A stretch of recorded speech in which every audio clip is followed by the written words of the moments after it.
Can I start with your player availability, please? Just in terms of your injured player, how's Nico Gonzalez? I know you said he'd got a big knock. We'll see this afternoon the training. So there's a possibility that he could be involved? We'll see this afternoon. Lovely. Yeah. Oscar Bob in his hamstring? No. John Stones? No. And just as far as Omar is concerned, I know he's got a third place playoff to take part in. Do you have a date yet organised for when he'll return? When finish the third game, we'll travel back. Hopefully with a smile on his face as well, I'm sure. Sorry? And hopefully with a smile on his face Always if they win that game as well, yeah. Since 2022-23 season, Haaland and Foden have scored 15 of the 17 Premier League goals that Manchester City have scored against Manchester United, which is absolutely phenomenal. Does something change maybe in them for this game? Is that always the bar? Have you noticed anything particular about it? And what makes this one such a big difference game? I didn't know these stats. If they promise me they will continue, they will play tomorrow. Sure. Hi, Pep.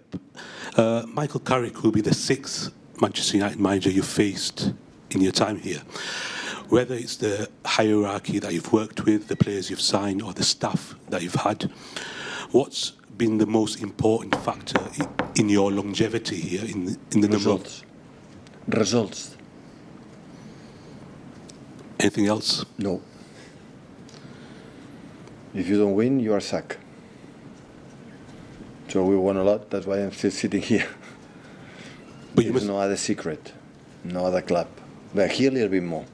They are more patient, I would say, but there is no other secret. But then you must be grateful that you weren't winning at stages last season, quite a long time, and you still got the backing from upstairs. Yeah, that defined that club. Another club, last season I would not be here anymore. So they were patient. Maybe what we have done in the past as well, of course. So at the end you can have 2 or 3 months bad, like it happened last season. We have 3 months not really good, I would say really poor. The rest was more than correct. But maybe another club would not be here, but it's maybe because the past was really good. The numbers and the titles and anything we have done is extraordinary. That's why still we are here. And in your time here, United have never sort of managed to sustain a title challenge. It's been Liverpool or Arsenal. Would you have enjoyed a more intense rivalry against them on the pitch during the time? With United? It's where it is.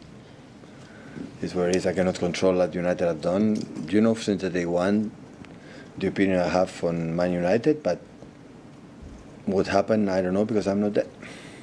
I was and I'm not. Hi, Pep. There's been reports today about Mark Guehi and the club's interest in him. Can you say anything?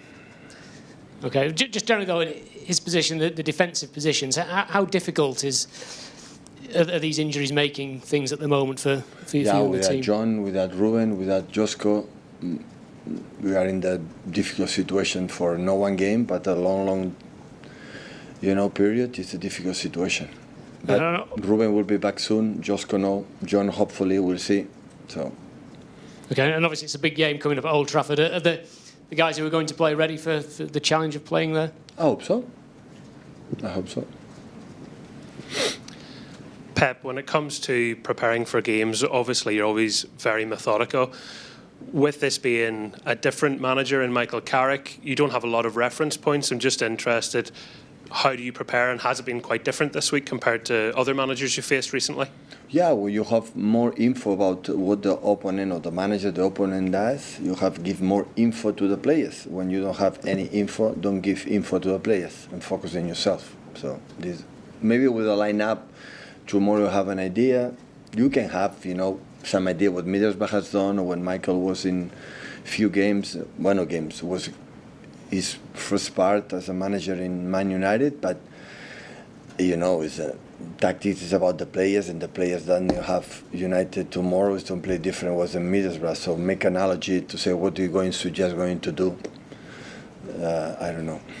And in that, is there a thrill for you still that there's some things you don't know? You solve so many problems before a game as a manager, but this one's maybe a little bit different. You have to react to whatever Michael Carrick might Yeah, do? but I don't have a timeout after 10 minutes to tell them, guys, Michael want to do this, you know that, so we have time. So that's why when you don't have info, it's better,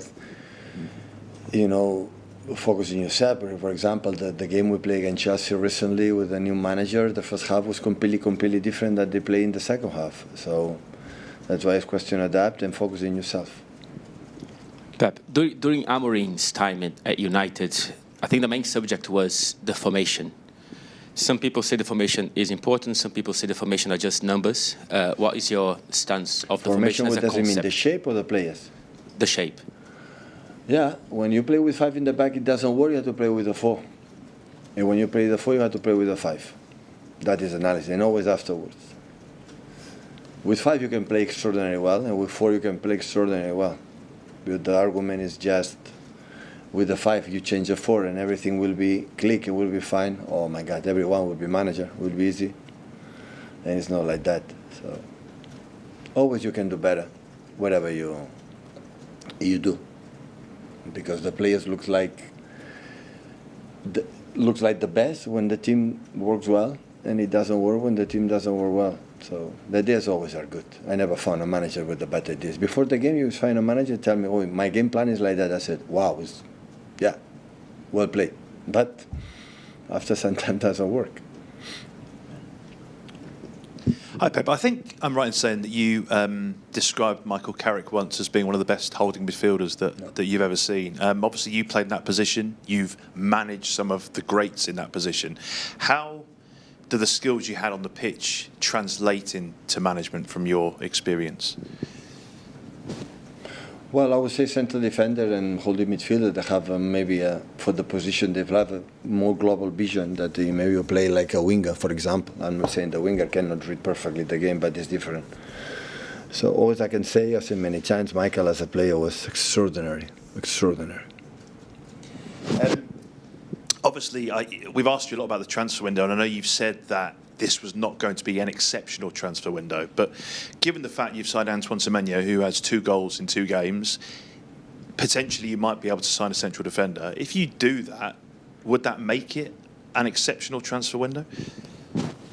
He scored 3 goals. Yeah. 3 goals, 2 that were given. But would it make it an exceptional transfer window? Just for 2 games. Imagine you play 2 games here. That is analysis. Make it 2 games and don't score 1 goal, play bad. It was a disaster transfer window. That would be the analysis. So I don't judge. Of course, I won't score as much goals as possible, play the good, but he came for 4, 5, 6 years, and I will be judged after these 4, 5, 6 years, not for the 2 games. So, and have a lot of experiences of that. When arrive a player and not play good in the beginning is not good. So that's why it's be patient.